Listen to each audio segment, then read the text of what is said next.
ಈಗಿನ ಯೂತ್ಸಲ್ಲಿ ಸ್ಪಿರಿಚುಯಾಲಿಟಿ ಬಗ್ಗೆ ಆಗಿರ್ಬೋದು ಅಥವಾ ದೈವ ನಂಬಿಕೆ ಆಗಿರ್ಬೋದು ಅದು ಎಷ್ಟು ಮಟ್ಟಿಗೆ ಇದೆಯೋ ಇಲ್ವೋ ಹೋಗ್ತಾ ಇದೆ ಅನ್ನೋದು ನನಗೆ ಎಕ್ಸಾಕ್ಟ್ಲಿ ಗೊತ್ತಿಲ್ಲ.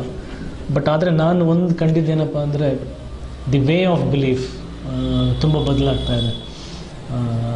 ಈಗ ಸಾಕಷ್ಟು ಜನ ಏನು ಅಂದ್ಕೊಳ್ತಾರೆ, ದೇವ್ರಿಗೆ ನಾವು ಕೇಳ್ಕೊಂಡ್ರೆ ನಮ್ಮ ಕೆಲಸ ಈಡೇರಿಬಿಡುತ್ತೆ, ನಾವು ಹರಕೆ ಹೊತ್ಕೊಂಡ್ರೆ ಅದು ನಮಗೆ ಪರಿಹಾರ ಸಿಕ್ಬಿಡುತ್ತೆ ಹಾಗೆ ಅಂತ. ನನ್ನ ಪ್ರಕಾರ the way I look towards spirituality it's just one belief and being with your self. ಒಂದು ನಂಬಿಕೆ, ಒಂದು ಪ್ರಾಮಾಣಿಕತೆ, ನಮ್ಮಲ್ಲಿರ್ತಕ್ಕಂಥ ಒಂದು ಶುದ್ಧತೆಯನ್ನು ನಾವು ಕಾಣ್ಕೊಳ್ಳೋದು.